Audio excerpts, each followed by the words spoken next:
شروع اللہ کا نام لے کر جو بڑا مہربان نہایت رحم والا ہے۔ ستارے کی قسم جب غائب ہونے لگے کہ تمہارے رفیق یعنی ہمارے نبی نہ رستہ بھولے ہیں نہ بھٹکے ہیں اور نہ یہ خواہش نفس سے کچھ بولتے ہیں۔ یہ قرآن تو ایک وحی ہے جو ان کی طرف بھیجی جاتی ہے، ان کو نہایت قوت والے نے سکھایا یعنی جبرائیل نے جو طاقتور ہیں۔ پھر وہ پوری طرح بیٹھے جبکہ وہ آسمان کے اونچے کنارے پر تھے، پھر وہ قریب ہوئے، پھر مزید نیچے آ گئے تو وہ 2 کمان کے فاصلے پر ہو گئے یا اس سے بھی کم۔ پھر اللہ نے اپنے بندے کی طرف جو حکم بھیجا سو بھیجا۔ جو کچھ انہوں نے دیکھا ان کے دل نے اس کو جھوٹ نہ جانا۔ کیا جو کچھ وہ دیکھتے ہیں تم اس میں ان سے جھگڑتے ہو؟ اور انہوں نے اس کو یعنی جبرائیل کو ایک اور بار بھی اترتے دیکھا ہے سدرۃ المنتہا کے پاس۔ اسی کے پاس ہمیشہ رہنے کی بہشت ہے، جبکہ اس بیری پر چھا رہا تھا جو چھا رہا تھا۔ ان کی آنکھ نہ تو اور طرف مائل ہوئی اور نہ حد سے آگے بڑھی۔ انہوں نے اپنے پروردگار کی قدرت کی بہت ہی بڑی بڑی نشانیاں دیکھی۔ بھلا تم لوگوں نے لات اور عزا کو دیکھا اور تیسری مورتی یعنی منات کو؟ مشرکو، کیا تمہارے لیے تو بیٹے ہوں اور اللہ کے لیے بیٹیاں؟ یہ تو بہت ہی بے انصافی کی تقسیم ہوئی۔ وہ تو صرف نام ہی نام ہے جو تم نے اور تمہارے باپ دادا نے رکھ لیے ہیں، اللہ نے تو ان کی کوئی سند نازل نہیں کی۔ یہ لوگ محض خیال و گمان اور خواہشات نفس کے پیچھے چل رہے ہیں، حالانکہ ان کے پروردگار کی طرف سے ان کے پاس ہدایت آ چکی ہے۔ کیا جس چیز کی انسان آرزو کرتا ہے وہ اسے ضرور ملتی ہے؟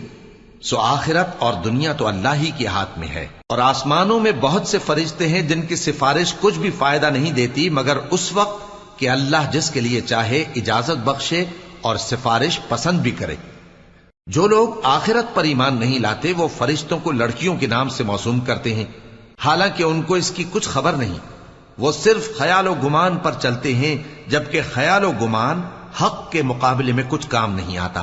تو جو ہماری یاد سے روگردانی کرے اور صرف دنیا ہی کی زندگی کا خواہاں ہو، اس سے تم بھی منہ پھیر لو۔ ان کے علم کی یہی انتہا ہے۔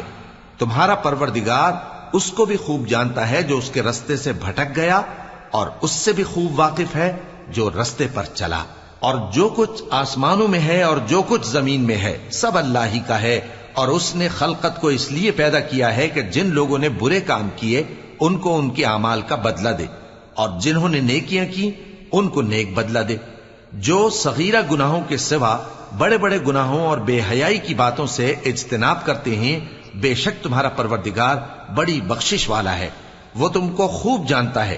جب اس نے تم کو مٹی سے پیدا کیا اور جب تم اپنی ماؤں کے پیٹ میں بچے تھے تو اپنے آپ کو پاک صاف نہ جتاؤ۔ جو پرہیزگار ہے وہ اس سے خوب واقف ہے۔ بھلا تم نے اس شخص کو دیکھا جس نے منہ پھیر لیا اور تھوڑا سا دیا پھر ہاتھ روک لیا؟ کیا اس کے پاس غیب کا علم ہے کہ وہ اسے دیکھ رہا ہے؟ کیا جو باتیں موسیٰ کے صحیفوں میں ہیں ان کی اس کو خبر نہیں پہنچی؟ اور ابراہیم کے صحیفوں کی جنہوں نے حق کے طاعت اور رسالت پورا کیا، وہ یہ کہ کوئی شخص دوسرے کے گناہ کا بوجھ نہیں اٹھائے گا، اور یہ کہ انسان کو وہی ملتا ہے جس کے لیے وہ محنت کرتا ہے، اور یہ کہ اس کی محنت کا جائزہ لیا جائے گا، پھر اس کو اس کا پورا پورا بدلہ دیا جائے گا، اور یہ کہ تمہارے پروردگار ہی کے پاس پہنچنا ہے، اور یہ کہ وہ ہنساتا اور رلاتا ہے، اور یہ کہ وہی مارتا اور جلاتا ہے، اور یہ کہ وہی دونوں جوڑے یعنی نر اور مادہ پیدا کرتا ہے یعنی نطفے سے جو رحم میں ڈالا جاتا ہے، اور یہ کہ قیامت کو دوبارہ اٹھانا اسی کا ذمہ ہے، اور یہ کہ وہی دولت مند بناتا اور وہی مفلس کرتا ہے، اور یہ کہ وہی شیرا نامی تارے کا بھی مالک ہے، اور یہ کہ اسی نے عاد اول کو ہلاک کر ڈالا اور سمود کو بھی، غرض کسی کو باقی نہ چھوڑا، اور ان سے پہلے قوم نوح کو بھی۔ کچھ شک نہیں کہ وہ لوگ بڑے ہی ظالم اور بڑے ہی سرکش تھے، اور اسی نے الٹی ہوئی بستیوں کو دے پٹکا، پھر ان پر جو چیز چھا گئی سو چھا گئی۔ تو اے انسان، تو اپنے پروردگار کی کون کون سی نعمت پر جھگڑے گا؟ یہ پیغمبر بھی پہلے کے خبردار کرنے والوں میں سے ایک خبردار کرنے والے ہیں۔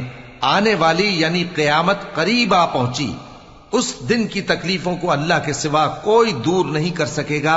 اے کافرو، کیا تم اس کلام پر تعجب کرتے ہو اور ہنستے ہو اور روتے نہیں؟ اور تم غفلت میں پڑے ہو تو اللہ کے آگے سجدہ کرو اور اسی کی عبادت کرو۔ شروع اللہ کا نام لے کر جو بڑا مہربان نہایت رحم والا ہے۔ ستارے کی قسم جب غائب ہونے لگے کہ تمہارے رفیق یعنی ہمارے نبی نہ رستہ بھولے ہیں نہ بھٹکے ہیں اور نہ یہ خواہش نفس سے کچھ بولتے ہیں۔ یہ قرآن تو ایک وحی ہے جو ان کی طرف بھیجی جاتی ہے، ان کو نہایت قوت والے نے سکھایا یعنی جبرائیل نے جو طاقتور ہیں۔ پھر وہ پوری طرح بیٹھے جبکہ وہ آسمان کے اونچے کنارے پر تھے، پھر وہ قریب ہوئے، پھر مزید نیچے آ گئے تو وہ 2 کمان کے فاصلے پر ہو گئے یا اس سے بھی کم۔ پھر اللہ نے اپنے بندے کی طرف جو حکم بھیجا سو بھیجا۔ جو کچھ انہوں نے دیکھا ان کے دل نے اس کو جھوٹ نہ جانا۔ کیا جو کچھ وہ دیکھتے ہیں